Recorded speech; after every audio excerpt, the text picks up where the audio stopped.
Boa noite, meus irmãos. Louvado seja o nome do Senhor, que nos permitiu mais uma vez estarmos aqui reunidos. Eu daqui, você daí, vocês daí, né?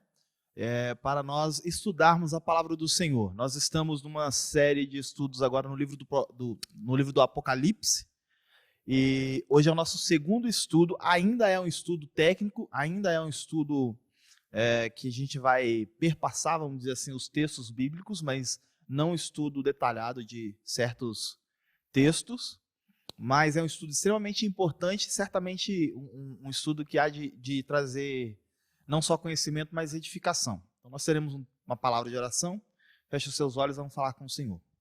Santo Deus e Pai, nós bendizemos o teu santo nome, te adoramos, ó Deus, por tudo que o Senhor é, te adoramos, ó Deus querido, também por tudo que o Senhor faz. Sabemos, ó Deus querido, que a nossa vida está nas tuas mãos, que tudo que temos e que somos vem do Senhor. Sabemos, ó Deus querido, que se estamos aqui, se estamos de pé, se estamos com saúde ou até mesmo sem ela, tudo vem das tuas boas mãos. Assim, ó Deus, nós te glorificamos, nós te bendizemos, nós reconhecemos a nossa pequenez e a nossa dependência do Senhor. E, ó Deus, também nos prostramos aos teus pés, porque a tua palavra nos ensina que não há outro Deus além de ti. Só tu és digno de toda honra, de toda glória e de todo louvor. Agora, ó Deus querido, nós te pedimos que o Senhor abra o nosso entendimento e instrua-nos, ó Deus, por meio da tua palavra, na compreensão de ferramentas tão importantes para a interpretação do livro do Apocalipse, esse livro tão importante e, ao mesmo tempo, Senhor Deus, tão mistificado, vamos dizer assim.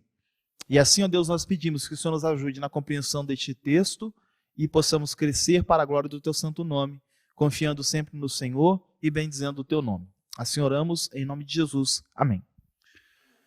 Nós faremos a leitura de um texto como um texto base do nosso estudo, embora ainda não é um estudo, como eu disse para os irmãos, focado em um texto, mas o texto que eu penso ser o texto chave do livro do Apocalipse é o texto de Apocalipse capítulo 5, versículo 9.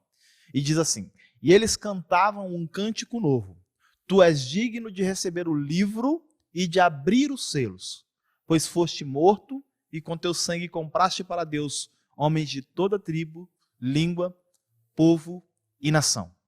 Bem, hoje o nosso estudo é o estudo 02, é o estudo 2, em que nós falaremos sobre as seções paralelas e as proposições hermenêuticas.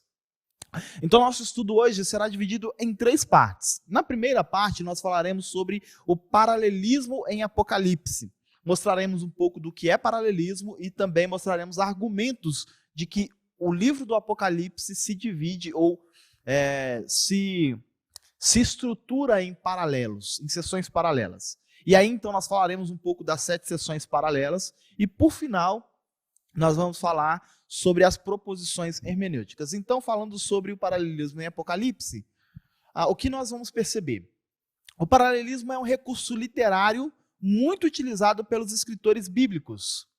É, por característica, um estilo entre os escritores do Antigo Testamento, principalmente da poesia hebraica. Então, olha que interessante, o Senhor providencialmente preparou um homem que tivesse conhecimento de todo esse recurso, de todo um arcabouço teológico do Antigo Testamento, dos recursos literários e tudo, para escrever exatamente o último livro. Isso é interessante, né? Nós estamos falando do último livro do Novo Testamento e ele carrega muito da estrutura dos livros do Antigo Testamento.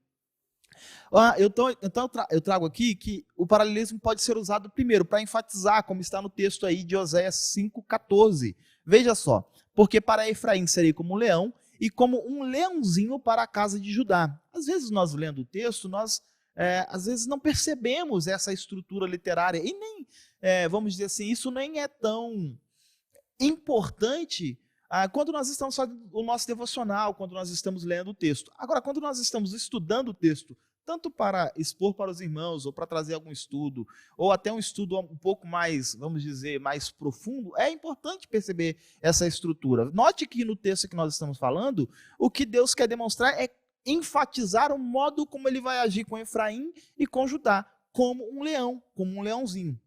Então, o paralelismo pode ser usado para enfatizar, mas o paralelismo também pode ser usado para acrescentar significado. A mesma coisa pode ser vista no texto de Isaías 45, 11, na parte B do versículo, que diz: quereis dar ordens acerca de meus filhos? Notem, Deus está dizendo, vocês me questionam como pais, mas aí ele acrescenta um outro verso e diz: e acerca das obras das minhas mãos? Note que há um acréscimo de significado.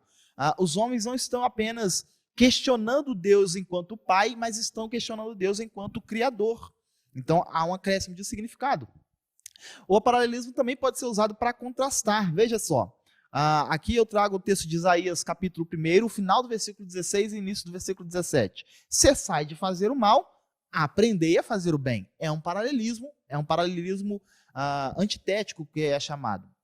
E por último, o paralelismo também pode ser usado para focalizar. Nós falamos um pouco sobre essa estrutura do paralelismo que se forma em quiasmo no livro do profeta Joel, que nós observamos que a estrutura do livro, de fato, é um quiasmo, onde vamos dizer assim, a ênfase está, ao contrário do que muitas vezes a gente pensa, no dia do Senhor, mas a ênfase está na graça de Deus, no agir gracioso de Deus para com a nação de Judá. Então veja, aqui eu estou trazendo um modelo de um versículo. Você não percebe essa estrutura quiasmática em um versículo. É difícil você achar. Você encontra em 2 versículos, em 3 versículos. Para não ficar grande, eu então aqui trago um exemplo de versículo. Esse texto não está nas Escrituras, mas o que está sendo dito aqui pode ser claramente deduzido das Escrituras. Note o que é um quiasmo ou um paralelismo para focalizar. Veja só. Na parte A você tem, assim diz o Senhor. É o mesmo que tem na parte A'. Na parte B você tem, porque sou justo. É o mesmo que tem na parte B'. E na parte C, que é o que deve ser enfatizado, é: não deixarei impune os pecados dessa nação. Então suponha que nós estamos diante de um versículo que de fato diz assim: assim diz o Senhor, porque sou justo, não deixarei impune os pecados dessa nação, porque a minha justiça está comigo, diz o Senhor.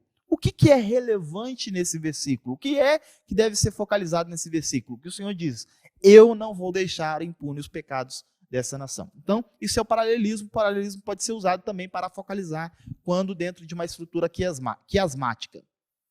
Aí, irmãos, estão mostrando o que é paralelismo, né? É um recurso literário.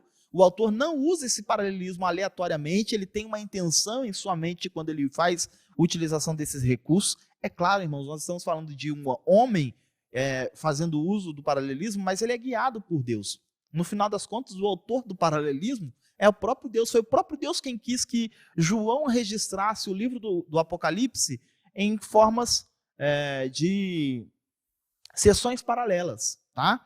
Mas é importante entender que há um paralelismo em Apocalipse, o que não é comum nos livros do Novo Testamento. Salvo engano, é o único livro do Novo Testamento que contém esse paralelismo. Nos outros livros, em todos os outros escritos, nós não temos esse paralelismo, a não ser com o próprio João, no livro de João, mas agora é um paralelismo menos literário e mais retórico, porque ele faz contraste entre bem e mal, entre luz e trevas, entre dia e noite. João faz muito esse uso no Evangelho. Inclusive, esse é um outro argumento para provar que o autor do Evangelho é também o autor do Apocalipse. Enfim, agora nós vamos ver argumentos favoráveis do paralelismo em Apocalipse.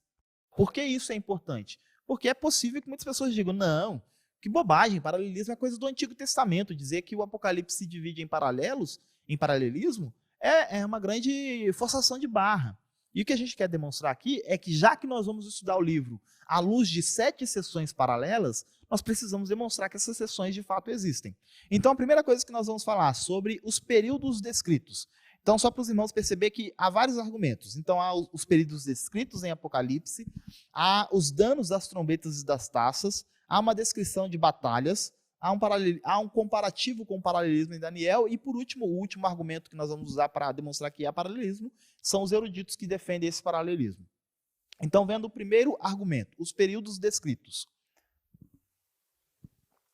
Veja só, diferentes seções do livro descrevem o mesmo período de tempo, o que demonstra uma certa unidade e o que demonstra que se o autor está trabalhando de fato em blocos, esses blocos vão utilizar a mesma descrição de tempo, mesmo que com recursos diferentes. Veja só, nós vamos olhar esses textos todos em negritos.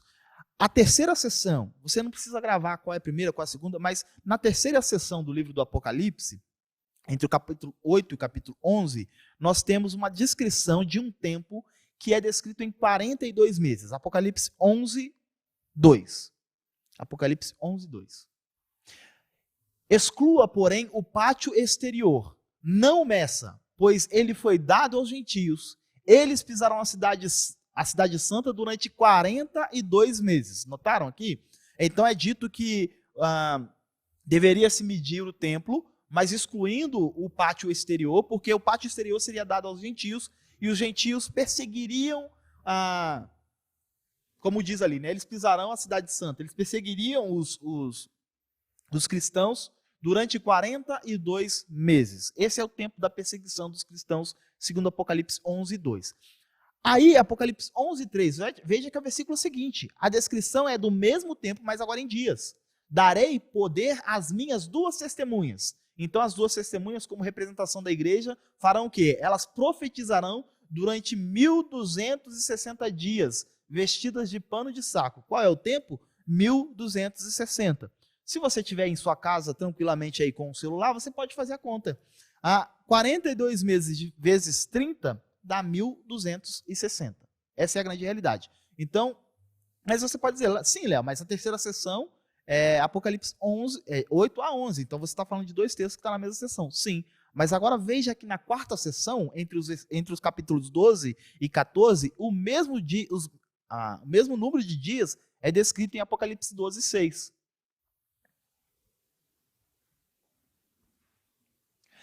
A mulher fugiu, então, só para os irmãos entenderem aqui, Apocalipse 12 introduz uma nova sessão. A sessão agora é dizer que a mulher que representa a nação de Israel está prestes a dar à luz a um filho, que é Jesus Cristo. Jesus Cristo é elevado aos céus e Satanás é expulso do céu por isso, o dragão, né, é expulso do céu por isso, e então passa a querer perseguir a mulher. Aí veja o que diz Apocalipse 12, 6. A mulher fugiu para o deserto, para um lugar que lhe havia sido preparado por Deus, para que ali a sustentassem durante 1260 dias. E aí, uma outra descrição semelhante a este tempo está lá no capítulo 12, versículo 14. Foram dadas à mulher as duas asas de grande águia para que ela pudesse voar para o lugar que lhe havia sido preparado no deserto, onde seria sustentada durante um tempo, tempos e meio tempo, fora do alcance da serpente. Olha que interessante. O apóstolo João utilizou três formas de descrever o mesmo período de tempo. O que nos mostra que o apóstolo está falando do mesmo período de tempo, que é 42 meses, ou 1260 dias, ou um tempo, tempos e metade de um tempo. E aí, fazendo um cálculo simples, um tempo, 1, tempos, 2. Então, nós temos 2, 3. E metade de um tempo, 3,5. O que é 3,5? 3 anos e meio. Faça a conta, dão exatamente os 42 meses, dão exatamente 1260 dias. Notaram, então, o período descrito ele é semelhante. As sessões são diferentes, mas o período descrito são semelhantes, ainda que com recursos diferentes. Além disso, os 1000 anos de Apocalipse 20 também descrevem um período específico de tempo e, portanto, a última sessão, Apocalipse 20 a 22, é também paralela às outras já mencionadas. Então, a terceira sessão é paralela à quarta sessão. Só por isso, Léo? Só por causa da descrição dos tempos? Não, esse é um dos argumentos. Mas nessa descrição dos tempos em que a igreja seria perseguida, em que a igreja deveria testemunhar acerca do evangelho, em que a igreja precisaria ser sustentada por Deus para não ser alcançada pela serpente, ou melhor dizendo, pelo dragão, tudo isso é descrito da mesma forma nas sessões 3 e 4, e com outro recurso, que são os 1000 anos, no capítulo 20. Então, a terceira sessão, a quarta sessão e a última sessão, a sétima sessão, são paralelas neste sentido, na descrição dos períodos. E aí, olha que interessante. 3 anos e meio. Você sabe, nós estamos estudando Apocalipse, é um livro onde o 7 é um número que vai aparecer constantemente. 7 trombetas, 7 taças, 7 igrejas, 7 selos, 7 sinais e tantos 7. O 7 tem em Apocalipse um significado de completude, de plenitude, de um tempo, ou melhor, de uma coisa que é completa. E a descrição de que o tempo em que a igreja sofreria dano, de que a igreja seria perseguida, de que a igreja teria de testemunhar, de que a igreja seria sustentada pelo Senhor para não ser alcançada pelo dragão, é exatamente a metade desse tempo. O que isso significa para nós? Isso significa que o nosso Senhor Jesus Cristo não mentiu quando ele diz lá em Mateus 24, 22. Vamos olhar esse texto? Veja só, se aqueles dias não fossem abreviados, ninguém sobreviveria. Mas por causa dos eleitos, aqueles dias serão abreviados. Notaram, meus irmãos? 7 é completude, mas a igreja vai sofrer exatamente, vai padecer, vai labutar nessa dispensação exatamente pela metade do tempo que seria 7 anos. 3 anos e meio. E Jesus disse em Apocalipse 24, 22, que aqueles dias seriam abreviados. Eu dou o crédito dessa descoberta aqui ao reverendo Fabiano, que foi numa conversa que nós descobrimos isso aqui, na verdade que ele me mostrou isso, e de fato isso é interessantíssimo, como o tempo em que a igreja seria perseguida, seria tantas coisas mais, é encurtado pela metade daquilo que Apocalipse traz como um tempo completo. Isso é muito interessante. Pois bem, então os períodos descritos demonstram que nós estamos falando em sessões paralelas. Os danos da trombetas, aqui eu quero correr, nós não vamos olhar os textos, os irmãos podem ver isso com mais calma depois. A primeira trombeta e a primeira taça, uma descrita em Apocalipse 8, outra descrita em Apocalipse 16, atingem a terra. A segunda trombeta e a segunda taça atingem o mar. A terceira trombeta e a terceira taça atingem os rios. A quarta trombeta e a quarta taça atingem os corpos celestes. A quinta trombeta, a quinta taça, atingem a besta para causar danos ou dor nos ímpios. A sexta trombeta e a sexta taça atingem o rio Eufrates, e a sétima trombeta e a sétima taça atingem o ar. Na leitura, às vezes isso não fica tão nítido para nós, mas é nítido que João está contrastando, está, melhor dizendo, fazendo um paralelo entre trombetas e taças. Você já sabe muito bem que a trombeta é utilizada para o quê? Para o povo do Antigo Testamento, para o povo daquela época, para alertar. Então, o alerta é dado causando dano em alguma coisa. Como não há conversão, a taça da ira do Senhor é derramada exatamente sobre a mesma coisa. Então, note que aqui é um paralelo muito claro. O que a primeira trombeta causa, a primeira taça também. Então, esse é um outro argumento muito forte para o paralelismo em Apocalipse. O terceiro argumento para o paralelismo em Apocalipse, as descrições das batalhas. Veja só. A quinta sessão termina com uma batalha. A quinta sessão é entre os capítulos 15 e 16. E a quinta sessão termina com a descrição de uma batalha. Capítulo 16, versículo 14. Vamos ver esse texto? São espíritos de demônios que realizam sinais miraculosos. Eles vão aos reis de todo mundo a fim de reuni-los para a batalha do grande dia do Deus Todo-Poderoso. Então notem, a quinta sessão termina com a descrição dessa batalha. A sexta sessão, entre os capítulos 17 e 18, exatamente a seguinte, né, depois da quinta, também termina com uma descrição de uma batalha no Apocalipse 19, 19. Diz assim: então vi a besta, os reis da terra e os seus exércitos reunidos para guerrearem contra aquele que está montado no cavalo e contra o seu exército. Tá vendo? Reunidos para guerrear. Aí fica uma coisa muito interessante, porque a tradução às vezes não me foge aqui o termo, mas não traz toda a ideia do autor e do texto bíblico. Porque o termo para a batalha que nós vimos em Apocalipse 16, 14 e Apocalipse 19, 19 é o mesmo. Aqui ele traduz por guerrear e lá ele traduz por batalha. Mas isso é um paralelismo, Léo? Bem, aparentemente João está falando da mesma batalha.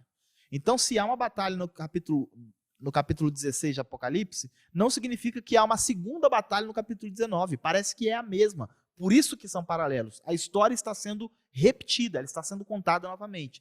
O mesmo acontece com a 7ª sessão, que é a nossa última sessão, entre o capítulo 20 e o capítulo 22, que descreve o juízo sobre os inimigos por meio de uma batalha. Veja só o que diz o capítulo 20, versículo 8.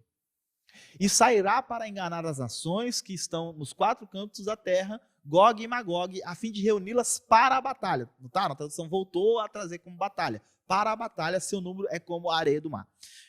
Eu trago aqui o texto grego, que você não precisa saber o texto grego, você só precisa perceber que os termos, tanto em Apocalipse 16, como em Apocalipse 19, como em Apocalipse 20, são os mesmos. Parece não. A certeza que nós temos enquanto nós estamos interpretando esse livro é que as 3 batalhas descritas, na verdade, são a mesma batalha, só que a história contada 3 vezes de forma diferente. Então, outra coisa que nós percebemos, que João faz uso de uma coisa que ele conhece muito bem, que é o paralelismo em Daniel, que inclusive é chamado de o Apocalipse do Antigo Testamento. Veja só, você tem no capítulo 2 algo que nós conhecemos muito bem, que é aquele sonho de Nabucodonosor, o varão com cabeça de ouro, peito de prata, se eu não me engano, barriga de bronze, pernas de ferro e pés de ferro e barro, tá? E aí é aquele texto que ninguém consegue interpretar, é exatamente quando Daniel consegue interpretar o sonho aqui. E nós temos uma outra descrição, agora no capítulo 7, de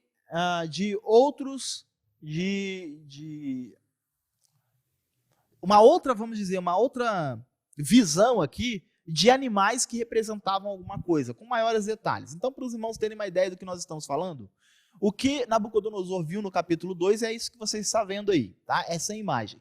E o que Daniel viu no capítulo 7 são esses 4 animais aí.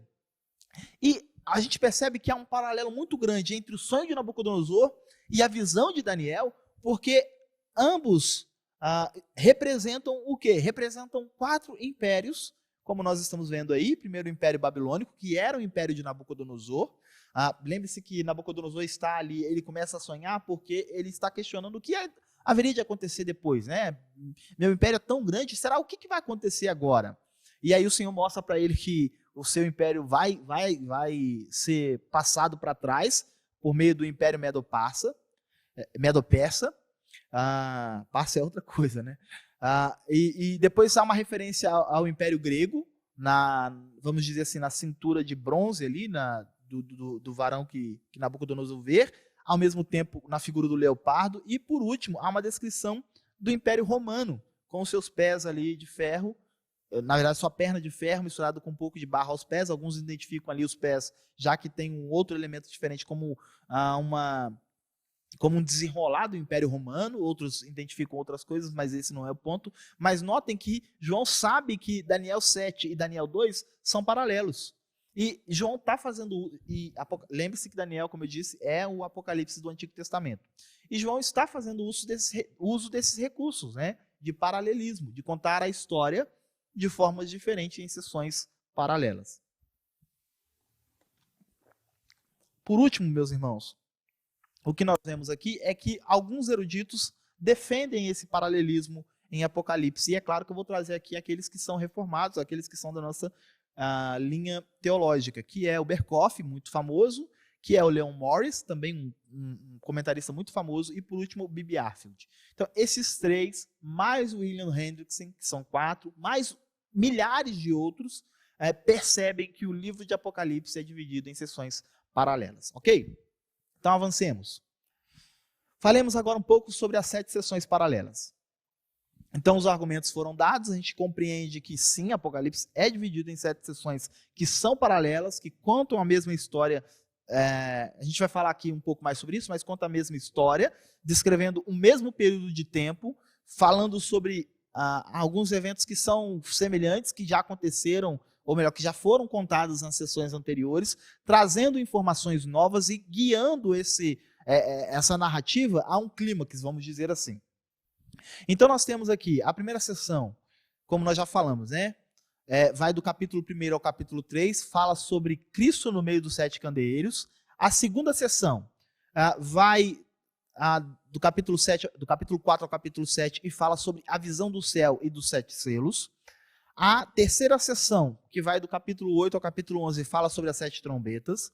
A quarta sessão, que vai do capítulo 12 ao capítulo 14, fala sobre o dragão perseguidor e seus aliados. A quinta sessão, capítulos 15 e 16, fala sobre as 7 taças. Sexta sessão, capítulos 17 a 19, falam sobre a queda dos aliados. E sétima sessão, capítulos 20 a 22, falam sobre os candeeiros com Cristo. Por que é que eu mudei a estrutura do Hendrickson e trouxe isso? Lembre-se que eu falei sobre o paralelismo que é usado para focalizar. Há uma corrente que eu acredito que é bem plausível, já que nós estamos falando de 7. O quiasmo exige essa estrutura de 7 sessões, ou de 7 versos, não importa, para que você tenha uma coisa para ser centralizada no meio, que não pode ser paralela a nada. E veja só, a primeira sessão e a última sessão se parecem. Primeiro, Cristo está com a igreja. Na última sessão, a igreja está com Cristo. Na segunda sessão, ela parece ser paralela com a sexta. Primeiro há uma visão do céu e dos 7 selos. Agora, a sexta sessão é uma visão da queda dos aliados. Se antes é uma visão do Cristo glorificado, agora é uma visão dos inimigos sendo pisoteados. A terceira e a quarta sessão, as 7 trombetas e as 7 taças. Eu já falei para os irmãos, já demonstrei aqui que as sessões são paralelas, né? E o que sobra para nós, então, como algo que é central em Apocalipse? Os capítulos 12 a 14. O dragão perseguidor e seus aliados. Por que eu não montei aquela estrutura exatamente semelhante ao de um quiasma, em que você tem o 1 aqui, talvez lá o 1 linha, o 2 aqui, 2 linha? Porque essa não é uma estrutura que o Hendrickson defende, não é uma estrutura que muitos reformados defendem, mas é uma estrutura, sim, possível. E olhando para esse texto, olhando da forma como nós estamos vendo aqui, parece que é possível pensar, e eu vou mostrar um pouco mais à frente, que João queria enfatizar os capítulos 12 a 14 de Apocalipse, falando sobre o dragão e seus aliados. Mas isso é outra questão. Vamos falar agora um pouco sobre cada uma dessas sessões. Primeira sessão, Cristo no meio dos candeeiros. O que nós vemos nesse aqui, agora eu vou só fazer um panorama dessas sessões, nós vamos ver todas elas com um pouquinho mais de detalhe, as sessões, não os textos bíblicos, mas então eu vou fazer aqui um panorama sobre essas sessões. Veja só a primeira sessão que nós temos. Cristo está no meio da sua igreja, ele tem seus anjos nas mãos e anda no meio dos candeeiros. Nós vamos olhar esse texto, Apocalipse 1:13 e Apocalipse 1:20. Apocalipse 1:13 diz: E entre os candeeiros, alguém semelhante a um filho de homem, com uma veste que chegava aos seus pés e um cinturão de ouro ao redor do peito. Então, alguém semelhante ao filho do homem, entre os candeeiros. Versículo 20, este é o mistério das 7 estrelas que você viu em minha mão direita e dos 7 candelabros. Agora é o Senhor Jesus Cristo já falando para João. As 7 estrelas são os anjos das 7 igrejas e os 7 candelabros são as 7 igrejas. O que Jesus está querendo demonstrar aqui é que ele está com a sua igreja. Ele tem os anjos da igreja, que muitos interpretam como uma referência aos líderes da igreja. Ele tem os líderes da igreja em suas mãos, tanto para guiá-los, como também para guardá-los. O 7, como eu disse, é uma representação da totalidade, da completude. O que significa para nós que as 7 igrejas são tipos das condições na vida da igreja em toda a nova dispensação. O que eu quero dizer com isso? Eu quero dizer que as 7 igrejas da costa oeste da Ásia, aquelas igrejas ali, Éfeso, Pérgamo, Tiatira, Sardes, Laodiceia, essas igrejas são representações da igreja de Cristo desde a sua, vamos dizer assim, a sua vitória no deserto até, ou melhor dizendo, né, a igreja é melhor instituída no Pentecostes, desde o Pentecostes até a sua segunda vinda. São tipos, são exemplos, são exortações às igrejas em Éfeso, é claro, porque são históricas, mas que podem e devem ser aplicadas a nós. O que isso quer dizer? Você não deve olhar para esse texto e dizer, tudo bem, Tiatira, poxa vida, que pena, né? Tiatira não se arrependeu, por que Tiatira não se arrependeu e tal? Não é isso. O texto foi escrito para nós também. Que tipo de igreja nós estamos sendo? Ali há várias inscrições, nós falaremos um pouco mais sobre elas. Mas o número 7 representa a completude. Então, elas representam a totalidade da igreja de Cristo em toda essa dispensação que nós estamos vivendo. Então, o que nós percebemos? Geralmente as cartas contêm uma apresentação, um elogio, uma reprovação, depois um conselho e uma promessa. Essa é a estrutura que nós vemos, então, na primeira sessão, entre Apocalipse 1 e Apocalipse capítulo 1 e capítulo 3. Note que há uma reprovação, há uma promessa de castigo, o juízo já está meio que embutido ali, o conceito de juízo, tá? O conceito de recompensa também está ali, né? Vamos dizer, de eternidade, também está nessas sessões, nós vamos falar um pouco mais sobre isso. Essa é a primeira sessão. A segunda sessão é a visão do céu e dos 7 selos. E o que nós temos nessa segunda sessão? De forma bem panorâmica. No capítulo 4, Deus é adorado por aqueles que o cercam. No capítulo 5, em suas mãos está um livro que ninguém é capaz de romper os selos e então abri-lo. Senão, o leão da tribo de Judá, a raiz de Davi, como está escrito no capítulo 5, versículo 5, ou o cordeiro que, tendo sido morto, mas ressuscitou, capítulo 5, versículo 6. Então é isso. Deus está sendo adorado, há um selo, ninguém consegue abrir. João se rasga de chorar porque ninguém consegue abrir, mas então é dito, fique tranquilo, o leão da tribo de Judá, ele tem autoridade para abrir os selos. Com a abertura de cada um dos selos, acontece um juízo sobre a terra.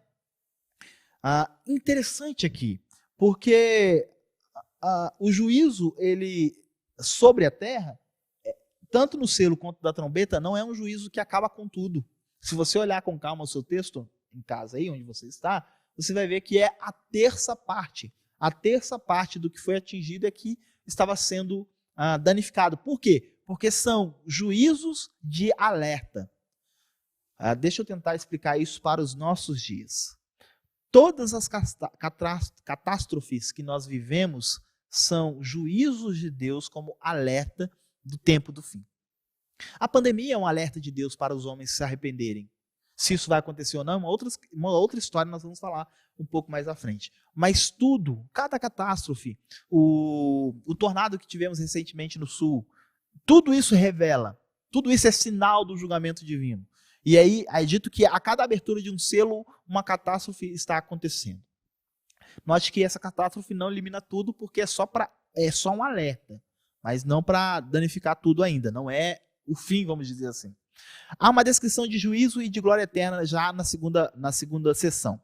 Capítulo 6, versículo 16 e 17 diz assim: eles gritavam às montanhas. Quem? Aqueles que estão sendo condenados. Eles gritavam às montanhas e às rochas: caiam sobre nós e esconda-nos da face daquele que está sentado no trono e da ira do cordeiro. Versículo 17.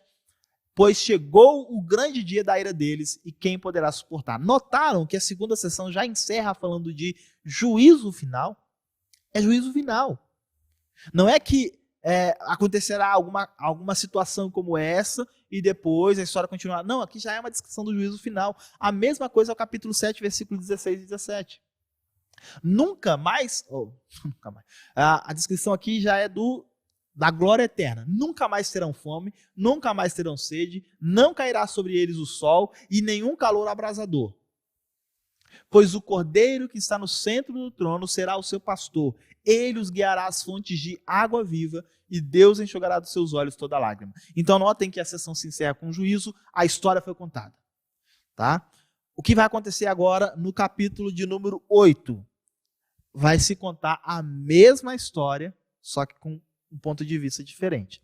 Capítulo 8 é a terceira sessão, Apocalipse capítulo 8 a capítulo 11.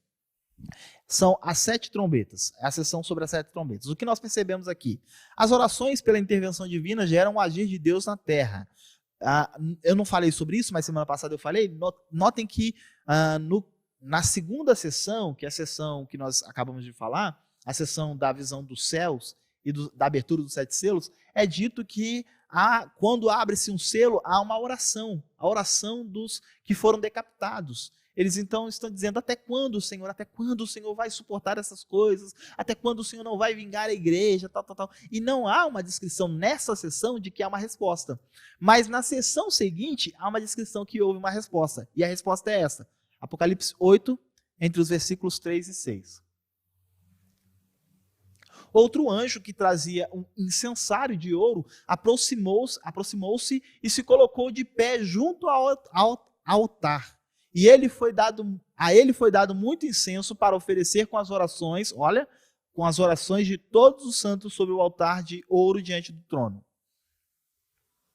E da mão do anjo subiu diante de Deus a fumaça do incenso, juntamente com as orações dos santos. E o que acontece então?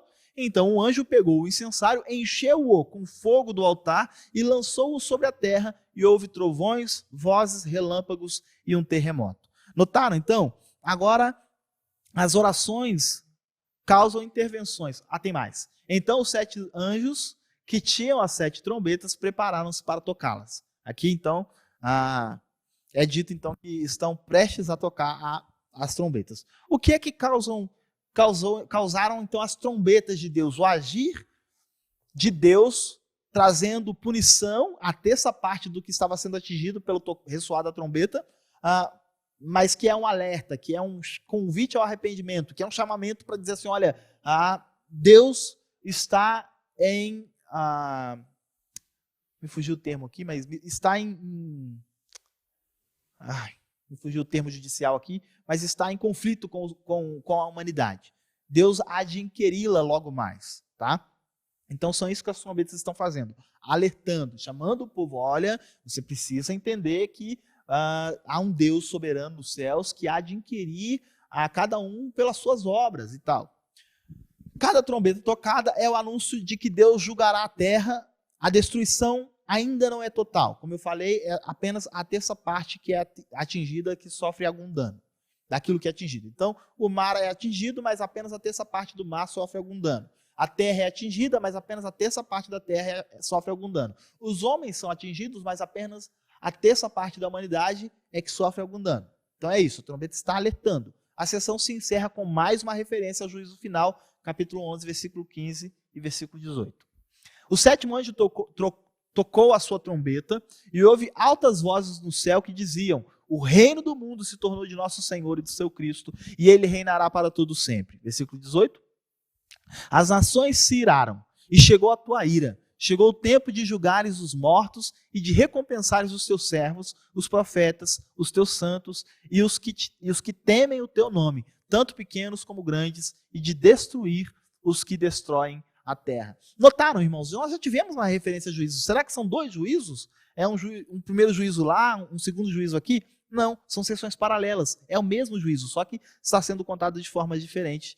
A história está sendo contada de forma diferente aqui. Então, a mesma história, mesmíssima história na terceira sessão. Na quarta sessão, como eu disse para os irmãos, talvez a sessão mais importante não, porque todo livro é importante, mas que deve ser observado com maior cuidado, a quarta sessão, a sessão que descreve o dragão perseguidor e seus aliados. Eu falarei para os irmãos porque que parece que, de fato, é preciso olhar para esse texto com mais cuidado. Então, Apocalipse 12 a 14 abre a quarta sessão e fala sobre o dragão perseguidor e seus aliados. Há um nítido progresso na revelação bíblica. A batalha antes descrita entre os crentes e os ímpios ganha contornos espirituais maiores. Satanás e seus aliados versus Cristo e sua igreja. Por isso que essa sessão parece ser importante. O que João está querendo demonstrar é que tudo o que a igreja estava sofrendo no século I, era mais do que uma oposição de Roma contra o cristianismo, era mais do que uma aversão dos judeus contra os cristãos, era mais do que um alienar dos povos em relação à verdadeira religião, é mais. A história tem uma base maior, o aspecto espiritual agora é introduzido. Você percebe que essa disputa é mais do que entre crentes e não crentes. É entre Satanás e seus aliados contra Cristo e sua igreja. Uma clara referência ao nascimento do Salvador acontece no capítulo 12, versículo 5. Ela deu à luz, a mulher que eu já falei para os irmãos, ela deu à luz a um filho, um homem que governará todas as nações com cetro de ferro. Seu filho foi arrebatado para junto de Deus e de seu trono. Cristo é elevado aos céus. Ao ameaçar devorar o filho, que é elevado aos céus, o dragão agora volta-se para a mulher, capítulo 12, versículo 13. Quando o dragão viu que havia sido lançado à terra, começou a perseguir a mulher que dera à luz o menino. Quem é essa mulher? Bem, se eu não me engano, salvo engano aqui, eu posso estar enganado, a Igreja Católica diz que essa mulher é Maria. Nós, os reformados, vamos dizer que não, que essa mulher é a nação de Israel, mas que progride e é representada na igreja. Satanás luta contra a nação de Israel enquanto povo de Deus, mas essa luta perpassa a dispensação passada e acontece também à igreja. Agora é dito que não é Roma que está perseguindo os cristãos, não é apenas os judeus que estão contra os cristãos, é o próprio Satanás, é o próprio inimigo de Cristo, é a serpente que pisaria o calcanhar, que morderia o calcanhar do Senhor, mas que teria sua cabeça esmagada exatamente pelo calcanhar do Senhor. A disputa é muito maior. Por isso que, meus irmãos, que nós às vezes insistimos que olhar para esse mundo e achar que esse mundo gosta da gente e pensar que esse mundo é bonzinho com a gente é uma grande bobagem. A Bíblia diz que esse mundo jaz no maligno e o maligno nos odeia porque nós somos de Cristo. Sexta sessão, Apocalipse 17 a 19, a queda dos aliados. O que nós temos sobre isso? Babilônia, uma clara referência ao mundo sedutor e hostil a Cristo, conforme está descrito do versículo 1 ao versículo 18 do capítulo 18, Babilônia então recebe sua punição. Vamos olhar esse texto, Apocalipse 18, 2.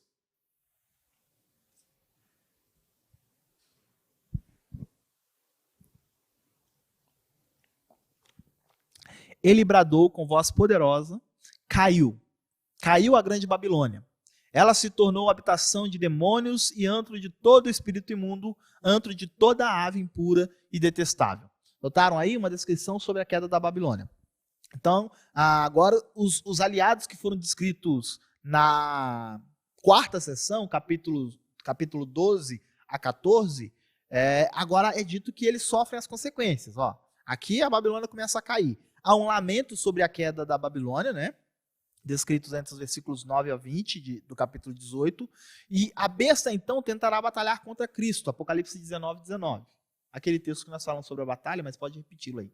Então vi a besta, os reis da terra e os seus exércitos reunidos para guerrearem contra aquele que está montado no cavalo e contra o seu ungido. Então a besta tentará guerrear contra Cristo, mas logo será aprisionada e com ela o falso profeta, e ambos serão lançados no lago de fogo, Apocalipse 19, 20.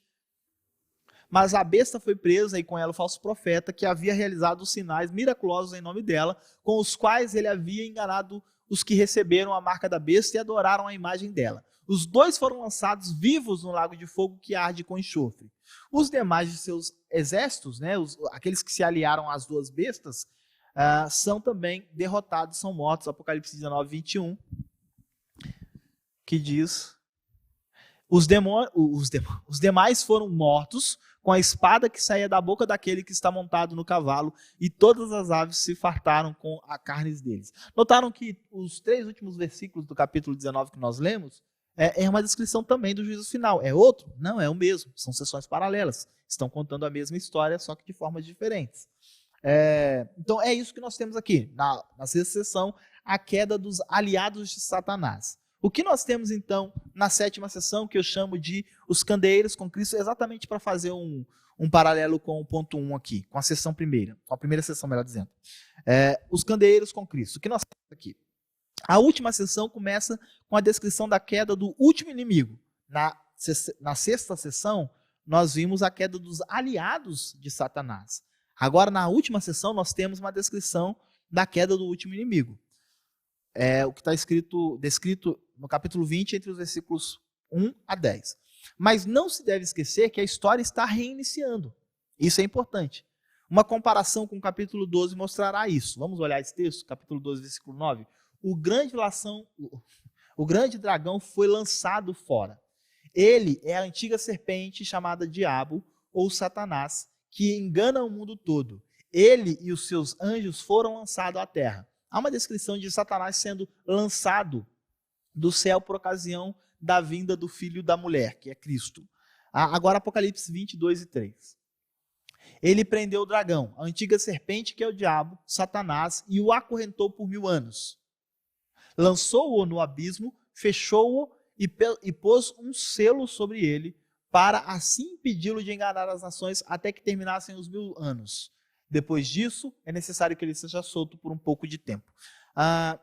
O que eu estou querendo demonstrar aqui, irmãos, é que no capítulo 12 é descrito que Satanás é lançado dos céus. No capítulo 20 também. me fugiu o texto aqui, mas é o versículo 1 que fala que Satanás, o anjo desce com Satanás acorrentado do céu para prendê-lo em um abismo, né? Satanás será solto por um breve tempo, como nós lemos, Apocalipse 27. Quando terminarem os 1000 anos, Satanás será solto da sua prisão. E aí, reunirá as nações em guerra contra o Senhor. Porém, logo será destruído. Então nós vamos ver na sequência Apocalipse 28, 20, versículo 8, versículo 9, versículo 10. E sairá para enganar as nações que estão nos 4 cantos da terra, Gog e Magog, a fim de reuni-las para a batalha. Seu número é como a areia do mar. As nações marcharam por toda a superfície da terra e cercaram o acampamento dos santos, a cidade amada, mas um fogo desceu do céu e as devorou. O diabo que as enganava foi lançado no lago de fogo que arde com enxofre, onde já haviam sido lançados a besta e o falso profeta. Eles serão atormentados dia e noite para todo sempre. Aqui é a última descrição do juízo final. O que nós temos então depois é uma vívida descrição, uma descrição mais extensa acerca do juízo e da eternidade. Na verdade, não acerca do juízo, o juízo já foi dado, né? Mas acerca da eternidade. Entre os versículos 11 do capítulo 20 ao versículo 5 do capítulo 22. E notem, meus irmãos, que essas descrições sobre juízo e sobre eternidade, ao final de cada sessão, elas vão aumentando. Elas vão aumentando. Na primeira sessão, fica implícito esse juízo e essa eternidade com Deus nas advertências e nas recompensas.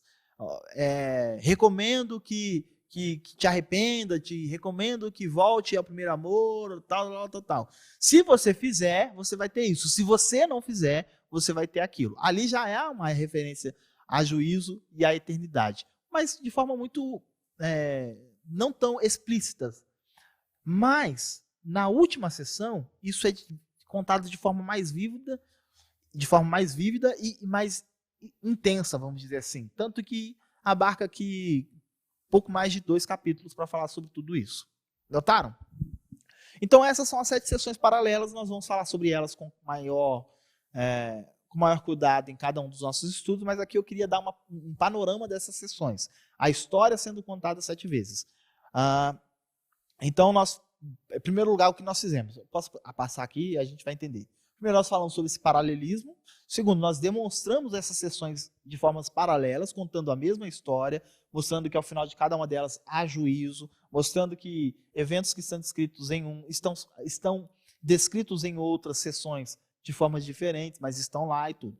Agora nós vamos falar sobre as proposições hermenêuticas. O que é isso, proposições hermenêuticas? É exatamente o que é essa imagem que você está vendo aí. São as lentes que vão nos ajudar a interpretar o livro do Apocalipse. E eu já adianto para os irmãos que são 9. Então nós vamos olhá-las com calma aqui. O livro é composto, então, primeiro, depois de tudo isso que nós já vimos, nós já chegamos à nossa primeira proposição. O livro é composto de 7 sessões paralelas que cobrem um período de tempo específico entre a primeira e a segunda volta de Cristo. Tá? Essa é a primeira proposição que você precisa ter, se você quiser, com cuidado aí na sua Bíblia, anotar no capítulo 1, né? Primeira sessão, no capítulo 4, segunda sessão, no capítulo 8, terceira sessão, no capítulo 12, quarta sessão, no capítulo 15, quinta sessão, no capítulo 17, sexta sessão, no capítulo 20, sétima sessão. Isso vai te ajudar a perceber que quando você chega naquela sessão, a história está sendo reiniciada. Estou lendo o livro do Apocalipse agora com essa primeira proposição hermenêutica. O livro é composto de 7 sessões paralelas que cobrem um período de tempo específico entre a primeira e a segunda vinda de Cristo, tá bom? A segunda proposição hermenêutica, primeiro eu vou trazer aqui os argumentos e depois trazemos a proposição. A partir do capítulo 12, somos informados de que a disputa, como eu já falei, né, é bem mais intensa do que se pensava. Agora a gente percebe que, vamos dizer, o problema é bem maior do que a gente imaginava. É bem maior do que a gente conseguia ver, né, representado nessa imagem do iceberg. Essa divisão do livro nos mostra que a revelação está sendo registrada em um progresso. Primeiro é descrito a perseguição por parte dos não cristãos, de Roma, do imperador, dos homens, dos judeus, aquela coisa toda. Por que eles perseguem os cristãos? Porque eles não entendem? Porque eles não gostam? Porque eles têm outras religiões? Não, aí no capítulo 12 somos informados que a guerra é maior, a guerra é espiritual. É só uma consequência dessa guerra espiritual, melhor dizendo. Tá? Então aqui o que nós temos? Que o livro do Apocalipse é dividido em 7 seções, mas que ele pode ser muito bem dividido em 2 grandes divisões. Entre o capítulo 1 e o capítulo 11, que são, vamos dizer assim, o que a igreja está sofrendo e qual é o conforto da igreja em relação àquilo que os homens estão fazendo com ela. Tá? E na segunda divisão, entre o capítulo 12 e capítulo 22, é a mesma coisa. O que os homens estão sofrendo e por causa de quem? Por causa de Satanás e seus aliados. E o que acontecerá então com esses inimigos também, tá? Aqui são as seções dentro dessas divisões, tá? Cristo e os 7 candeeiros, os 7 selos, as 7 trombetas na primeira divisão. Na segunda divisão ficam então o dragão perseguidor, as 7 taças da ira, a queda dos aliados e os candeeiros com Cristo. Então, qual é a segunda proposição hermenêutica? O livro contém 2 grandes divisões. Na primeira, a batalha é descrita como mera oposição humana. Na segunda, sabemos que a nossa luta não é contra carne ou sangue, e sim contra principados e potestades, contra os dominadores deste mundo tenebroso, contra as forças espirituais do mal nas regiões celestes, conforme Paulo registra aos Efésios capítulo 6, versículo 12. Faltou o ponto aqui, mas é isso. Então essa é a segunda proposição hermenêutica. A história está sendo contada e está havendo um progresso de revelação. O que antes não havia sido descrito, de que a perseguição ocorria por causa da perseguição espiritual, vamos dizer assim, por causa da batalha espiritual, agora está sendo revelado. Não é apenas Roma que persegue, não são apenas os judeus quem perseguem, não são apenas os gentios que não compreendem, não são apenas os gregos. Isso está acontecendo porque há uma batalha no âmbito espiritual entre Cristo e seus aliados contra a igreja e entre Satanás e seus aliados e a igreja e Cristo, né? Ou Cristo e sua igreja. Essa é a segunda proposição hermenêutica. Aqui agora, o que nós vamos ver é que nós estamos dividindo bastante o livro do Apocalipse, não é verdade? Agora a gente precisa entender que o livro é uma unidade, né? João não tinha a intenção de escrever pequenos livrinhos que poderiam ser separados, nada disso. Então o que nós estamos vendo é que, todavia, há também uma nítida continuidade no livro. Entre a apresentação do Filho do Homem, capítulo 1, e a carta às 7 igrejas, capítulo 2 e 3, percebemos que a intenção do autor é que vejamos como o bloco é um bloco apenas, e não como 2 blocos diferentes. É interessante, quando nós olhamos para o livro do Apocalipse, a gente tende a pensar que o capítulo 1 está falando de uma coisa, o capítulo 2 são as cartas às 7 igrejas. Geralmente as exposições são todas assim, né? Vamos olhar agora as cartas às 7 igrejas. Mas não se deve desvincular o capítulo 1 dos capítulos 2 e 3. Porque a gente percebe que as descrições no capítulo 1 de Cristo, elas se repetem no capítulo 2 e 3. Nós não vamos olhar todos os textos, mas os irmãos com calma depois com esse arquivo vão poder, num estudo, vamos dizer assim, ao relembrar este estudo, quando eu enviar esse arquivo, os irmãos vão poder fazer esse exercício de olhar cada um dessas descrições de Cristo e perceber que, de fato, há uma unidade entre o capítulo 1 e os capítulos 2 e 3. O tema, o conflito entre a igreja e o mundo, é um tema que perpassa todo o livro, sobretudo entre os capítulos 2 e 11. Né? Há um conflito entre a igreja e o mundo, e isso está sendo contado na primeira sessão, na segunda sessão, na terceira sessão, principalmente, mas também na quarta, na quinta, na sexta, na sétima. Surgem também desse conflito orações e respostas divinas de juízo aos perseguidores. Esse é outro tema que permeia todo o livro, juízo aos perseguidores. Na primeira sessão você tem lá, como eu disse, de forma menos explícita, mas tem lá. E na última sessão de forma muito explícita, né? Então percebe que o juízo também está sendo traçado em todas as sessões. Há uma vitória mediante Cristo, Apocalipse 5:6, Apocalipse 5:11, é o texto 5:9, melhor dizendo, é o texto que nós lemos. Nele, em Cristo, seus servos são mais que vencedores, Apocalipse 22:1 e 2, fala sobre isso. Então, a vitória mediante Cristo é um tema que perpassa todas as sessões. Todas as sessões se ajustam perfeitamente com o restante da revelação em toda a Escritura. Então, o livro não é apenas uma unidade, como ele compõe a unidade da Escritura Sagrada.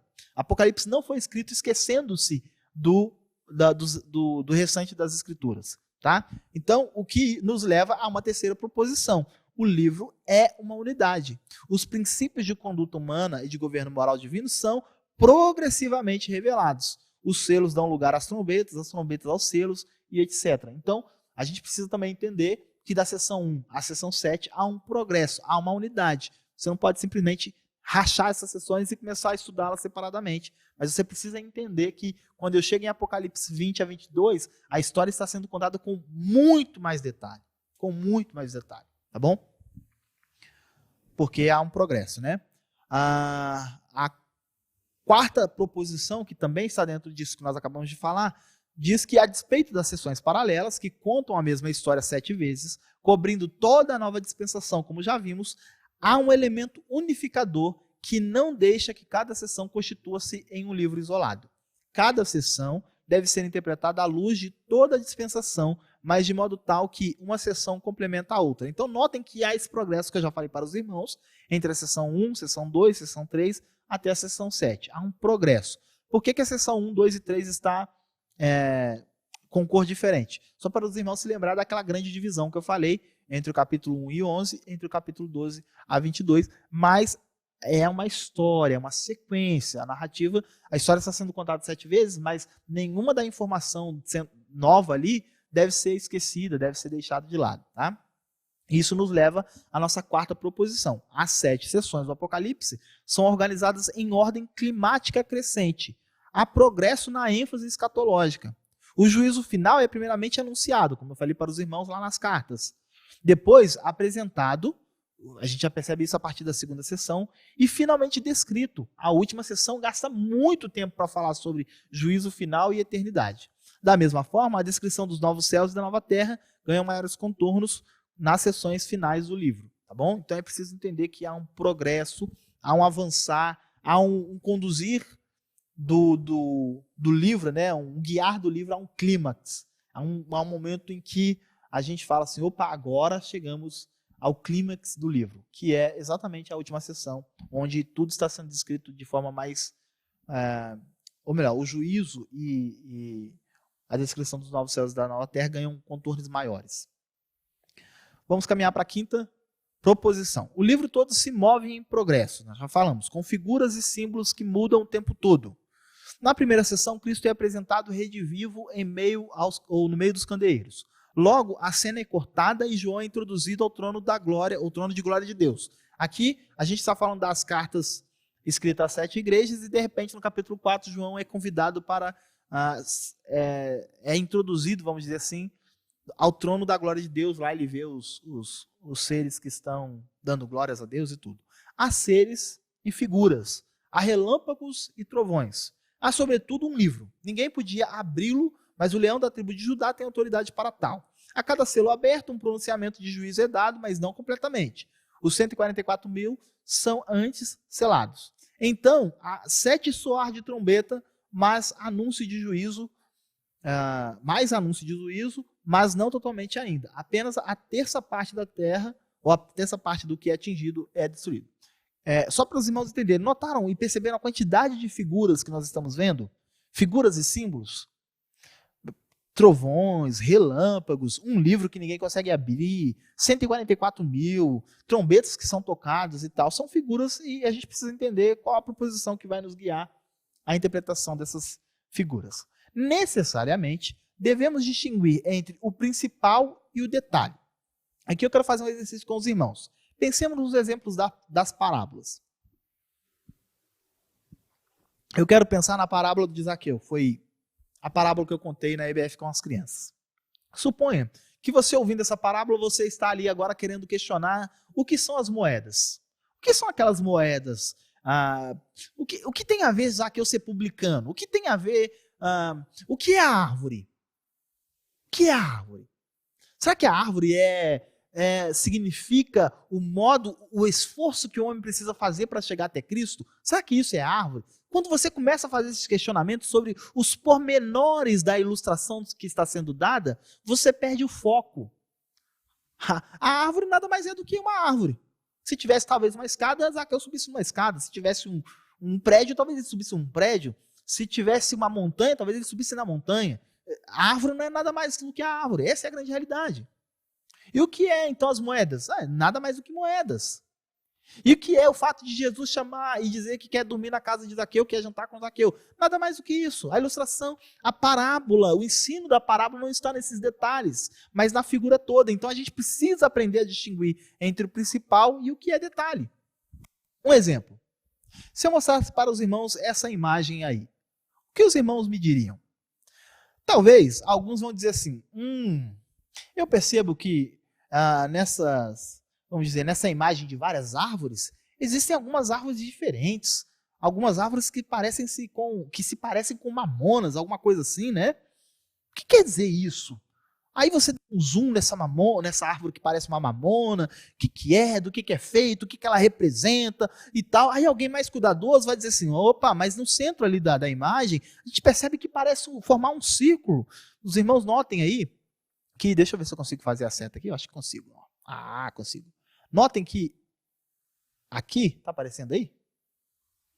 Não é isso que eu queria, não. É aqui. Notem que em volta aí, aparentemente um círculo, e exatamente no meio do círculo, outra árvore mamona. Que será que é isso? Vamos tentar entender isso tudo. Aí alguém que é mais cuidadoso vai dizer, opa, tem um rio lá no final, um rio que faz uma curva assim, sei lá, 15% de toda a imagem, 20% talvez. Mas isso tudo, a gente perdeu o foco. Há uma brincadeira que às vezes, não é uma brincadeira, na verdade, é uma... me fugiu aqui, mas é uma... Essas frases de efeito, essas frases de sabedoria, que às vezes a gente perde a imagem do bosque por causa de uma floresta. A imagem do bosque por causa de uma árvore. E é isso, é exatamente isso. Era só para você observar a bela vista de um bosque, a bela vista aérea de um bosque. Você não tem que tentar identificar nada nessa imagem. É só o bosque.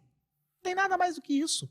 E muitas vezes a gente está lendo Apocalipse querendo entender isso aqui. O que são esses detalhes aqui? Os detalhes só estão ali para compor a imagem. Entende? Então essa é a nossa... isso nos leva à nossa quinta proposição. A estrutura do livro consiste de figuras móveis. Os detalhes que pertencem às figuras devem ser interpretados em harmonia com o pensamento central. Devemos fazer duas perguntas. O que é a cena toda? O que é a cena toda? A imagem aérea de um bosque. Foi isso que o Léo me mostrou naquele dia de estudo. A segunda pergunta. Qual é a ideia predominante? De árvores. De uma bela vista de natureza. Não tem nada que ficar reparando em detalhes aqui. Notaram? É assim que a gente vai olhar para o livro do Apocalipse. Onde a gente precisa parar com calma nos detalhes, a gente para. Mas não precisa tentar achar significado em tudo, porque às vezes não tem. Essa é a grande realidade. Isso nos faz caminhar para aquilo que nós chamamos a nossa sexta proposição hermenêutica. Em consonância com a proposição anterior, é preciso identificar quando um símbolo é pontual e quando um símbolo é linear. Eu trago uma imagem só para ilustrar o que é símbolo pontual e o que é símbolo linear. Irmãos, notem que esses símbolos aí da casa, do P, da cruz, da estrela e tal, referem-se a pontos específicos que não vão se repetir. Estão ali e pronto, e acabou.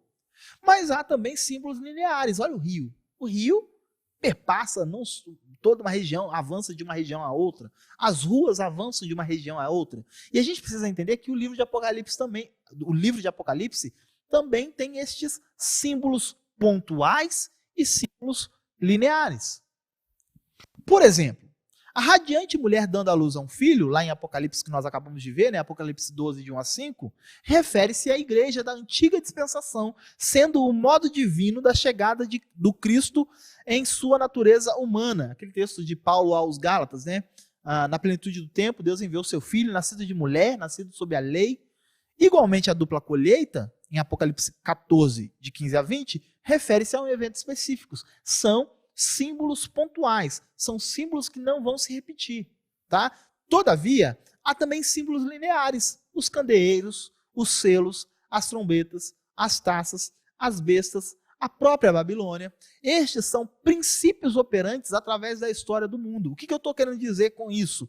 É que não necessariamente chegará um tempo em que os selos serão abertos, não necessariamente Deus tratou apenas com os candeeiros do passado. Lembra-se que eu disse que as 7 igrejas, que são representadas pelos 7 candeeiros, representam a totalidade da igreja de Cristo na nova dispensação?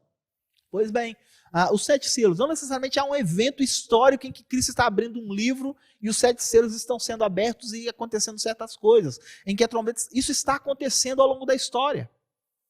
Isso é como um bumerangue, está acontecendo o tempo todo. Ora mais, ora menos. Ora mais os selos estão sendo abertos, ora mais as trombetas estão sendo tocadas, ora mais as taças estão sendo derramadas. As bestas estavam presentes no tempo de João? Claro que estavam. É óbvio que a gente percebe que há um avançar, né, vamos dizer assim, da atuação das bestas. Da besta que emerge do mar, da besta que emerge da terra. Mas a Babilônia nada mais era do que a Roma do antigo, do mundo antigo, a Roma em que João está escrevendo ali. É Roma que representa então a grande meretriz, a sedução para os cristãos de romperem com o cristianismo, de se entregarem às suas próprias paixões. Babilônia ali nada mais é do que Roma, mas Roma não faz sentido para a gente hoje. Qual é a nossa Roma? São Paulo pode ser uma Babilônia. Tantas outras cidades. Então, notaram? Essas são símbolos lineares que estão acontecendo ao longo da história. A mulher dá à luz um filho, aconteceu e não acontece mais. É um símbolo pontual. A colheita que acontece lá em Apocalipse 14 também é pontual, se refere ao dia do juízo. Vai acontecer um dia e não vai acontecer mais. Mas algumas figuras, elas são lineares. A gente precisa entender isso. Isso acontecia, acontece e acontecerá. É óbvio que a cada instante em que nosso Senhor Jesus Cristo se aproxima, isso se tornará mais evidente, se tornará ainda mais intenso.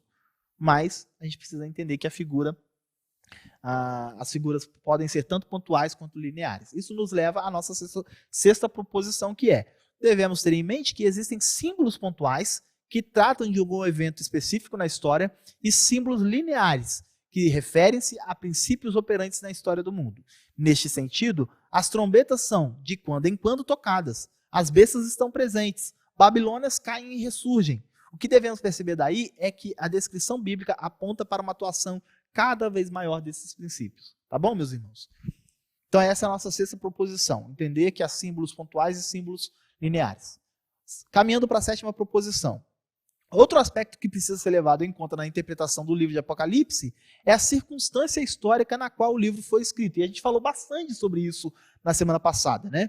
Se a Babilônia descrita em Apocalipse é uma referência apenas ao governo futuro, uma referência a alguma nova ordem mundial, que consolo sua queda daria aos leitores? Exercício.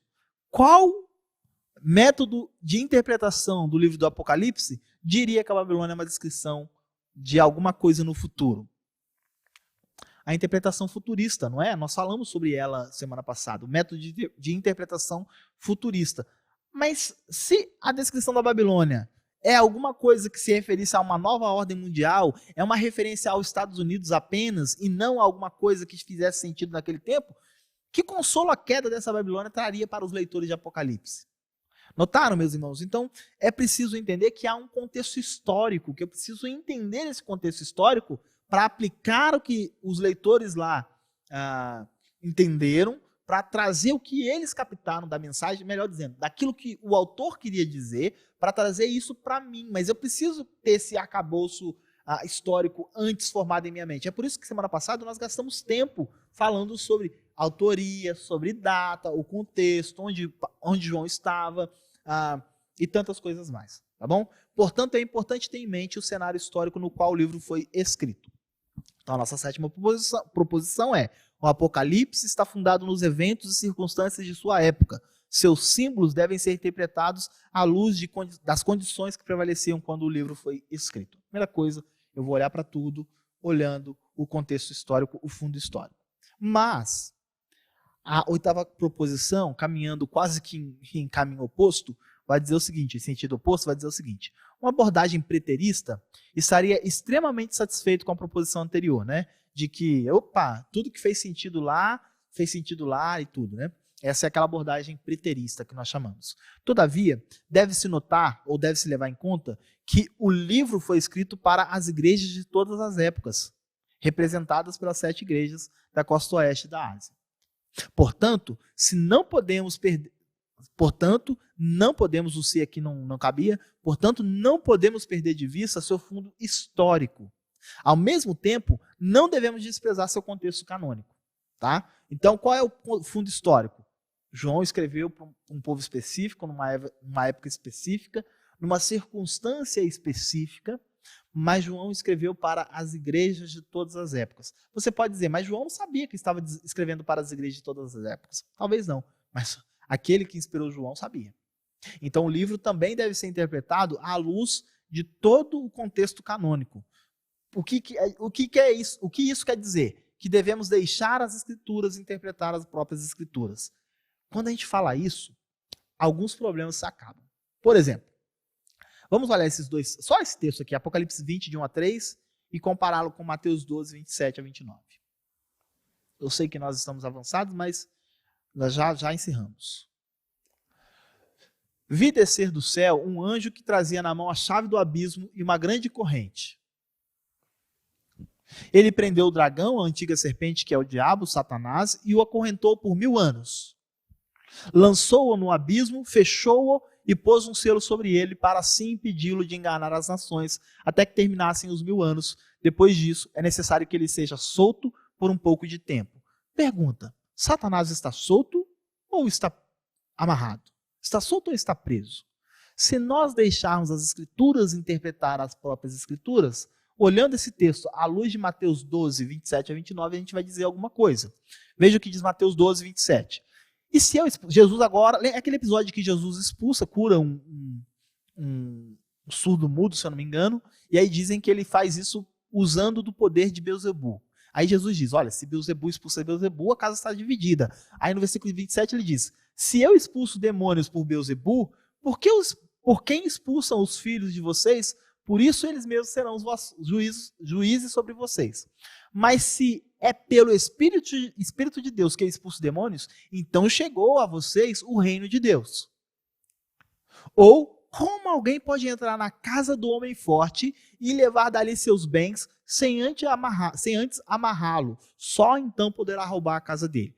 Pergunta, Mateus 12, Jesus está dizendo que o valente, que é Satanás, está amarrado e por isso ele pode entrar na casa de Satanás. Entre aspas, né, irmãos? É claro que a gente precisa entender a linguagem que está sendo utilizada aqui. Mas ele pode, então, ir e tomar o que teoricamente seria do diabo? Sim, Mateus 12 está dizendo que sim. Voltemos para Apocalipse 20. O Satanás está amarrado? Bem, se as escrituras interpretam as próprias escrituras, sim, Satanás já está acorrentado. Nós já estamos vivendo o milênio? Sim. Numa visão em que a Bíblia interpreta a própria Bíblia, sim, nós já estamos vivendo os milênios. Então, o que nós estamos tentando dizer aqui, a proposição, a oitava, melhor dizendo, é essa. O Apocalipse é fundado nas Sagradas Escrituras. Deve ser interpretado com harmonia ou em harmonia com o ensinamento de toda a Bíblia. Tá bom? Essa é a nossa próxima proposição, a oitava proposição. Então, o que está obscuro em Apocalipse, eu não tenho que buscar interpretar isso à luz de qualquer outra coisa, senão da própria Bíblia. É a Escritura que interpreta a própria Escritura. E por último, a última proposição, por estar baseada em circunstâncias históricas, em harmonia com todo o ensino das Escrituras, deve ser visto não apenas como um livro de homem, mas mais uma obra-prima do Espírito Revelador. Deus é o seu autor último. As coisas escritas e descritas não são para serem questionadas, antes para se crer e observar.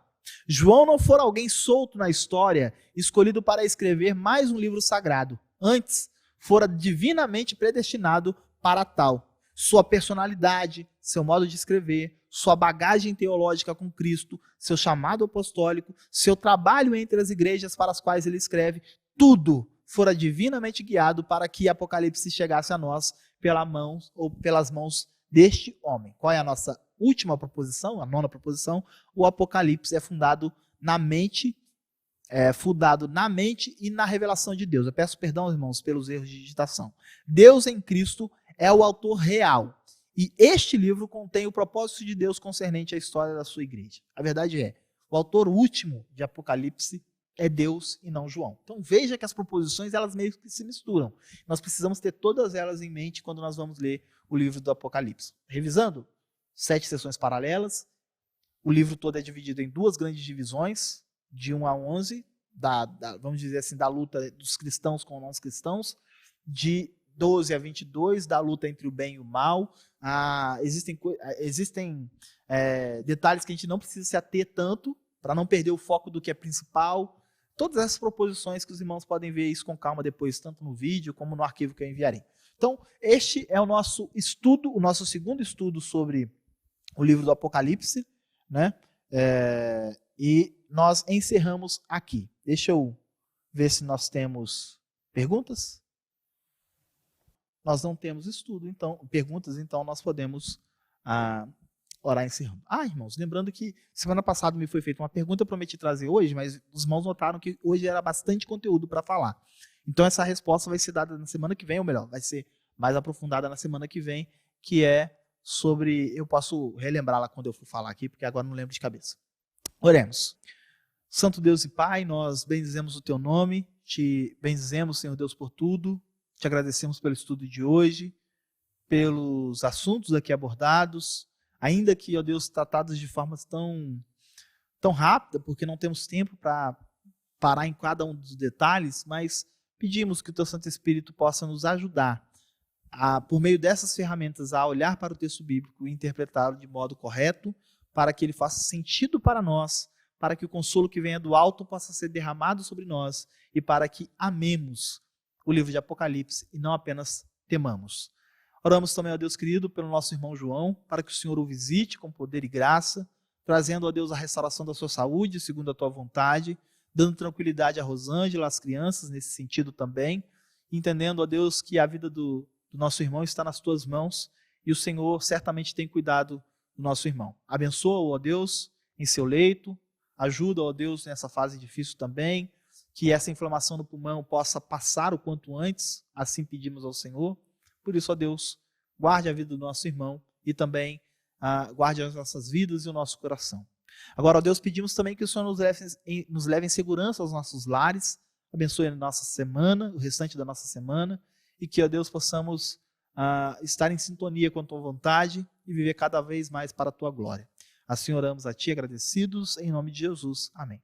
Não se esqueça de inscrever e também ativar o sininho. Só para uma informação, para que a gente bata alguma meta, né? Faltam apenas 9 inscritos para completarmos 4.500 inscritos. Então, irmãos, é importante, claro que nós estamos preparando conteúdo, os irmãos têm o trabalho de vir, filmar, e isso, quanto mais inscritos, quanto mais visualizações, quanto mais likes, os vídeos são recomendados para outras pessoas, e certamente só há de abençoar outras pessoas. É uma forma de evangelização. Então, se você está nos assistindo e ainda não é inscrito, como eu sei se eu sou inscrito ou não? Vai estar dizendo aí, né? Se você inscrever-se. Se você não for inscrito, é porque você precisa inscrever-se. Se tiver inscrever-se, clica aí nesse inscrever-se, clica também no sininho, ativa todas as notificações para que tudo que a igreja fizer você possa receber uma notificação, possa assistir, possa participar também, porque nós percebemos, né, nesse tempo de pandemia principalmente, que essa é uma ferramenta importante para a propagação do evangelho, para que os irmãos sejam abençoados. Se você não é da Igreja Presbiteriana Betel, aí agora fica o nosso pedido, se inscreva aí, você está sendo abençoado, não custa nada, então se inscreva no nosso canal e curta aí as nossas programações. Acho que é isso, podemos encerrar. Então, estamos encerrados, Deus nos abençoe.